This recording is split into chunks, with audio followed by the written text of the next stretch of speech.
आपल्या हक्काचं रोखठोक भूमिका मांडणारं आपलं न्यूज चॅनल नांदणी सुपरफास्ट न्यूज. घटना तुमची, बातमी आमची.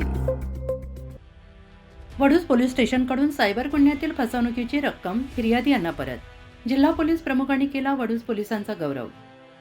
वडूज येथील पोलीस स्टेशनकडून नोव्हेंबर आणि डिसेंबर 2025 मध्ये सायबर गुन्ह्यातील फसवणुकीची झालेली 4,44,143 रुपये रक्कम फिर्यादी यांना परत केली असून या कामगिरीबद्दल परिसरात कौतुक होत आहे.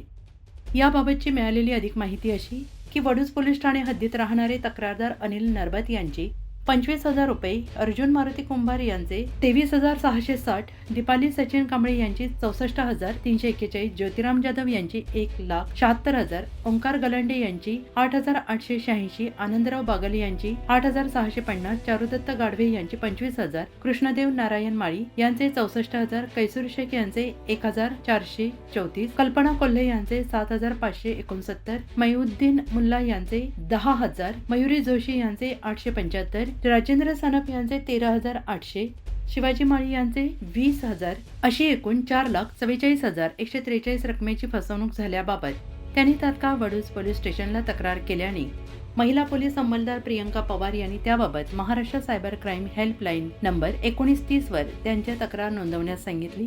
महाराष्ट्र सायबर क्राईम यांच्या मार्फतीने संबंधितांचे खाते गोठवण्यात आले. त्यानंतर माननीय पोलीस अधीक्षक सातारा श्री तुषार दोशी, माननीय अप्पर पोलीस अधीक्षक सातारा डॉक्टर वैशाली कडूकर, माननीय पोलीस उपविभागीय पोलीस अधिकारी दहिवडी विभाग श्री रणजित सामंत, माननीय पोलीस निरीक्षक घनश्याम सोनवणे तसेच सायबर पोलीस ठाणे सातारा यांच्या मार्गदर्शनाखाली सायबर क्राईम कामकाज पाहणारे पोलीस हवालदार शिवाजी खाडे, गणेश शिरकुळे, कुंडलिक कटरे, प्रियंका पवार यांनी बँकेशी पत्रव्यवहार करून आरोपींची बँक खाती गोठवून तक्रारदार यांची फसवणूक केलेली रक्कम परत मिळवून दिली. तसेच त्याबाबत माननीय कोर्टाकडून आदेश प्राप्त करून फसवणुकीची रक्कम तक्रारदार यांना परत मिळवून देण्यासाठी सर्वतोपरी प्रयत्न केल्यामुळे पोलीस अधीक्षक यांनी वडूज पोलीस ठाण्यास गौरवण्यात आले. नागरिकांनी फेसबुक, मेसेंजर किंवा इतर सोशल मीडिया मेसेंजिंग सेवांवरून पाठवलेल्या अनपेक्षित लिंक्सवर क्लिक करू नका.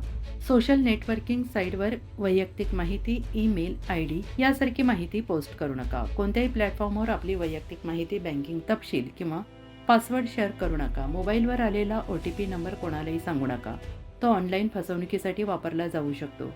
स्कॅमर बनावट मेसेज किंवा ईमेल पाठवतात ज्यात ते स्वतःला नामांकित कंपनीकडून पार्ट टाइम जॉब देत असल्याचा दावा करतात. एकदा पीडित व्यक्तीला खात्री पटली की स्कॅमर प्रशिक्षण आणि नोंदणी इत्यादीच्या बदल्यात पैसे मागतो तर यापासून सावध रहा.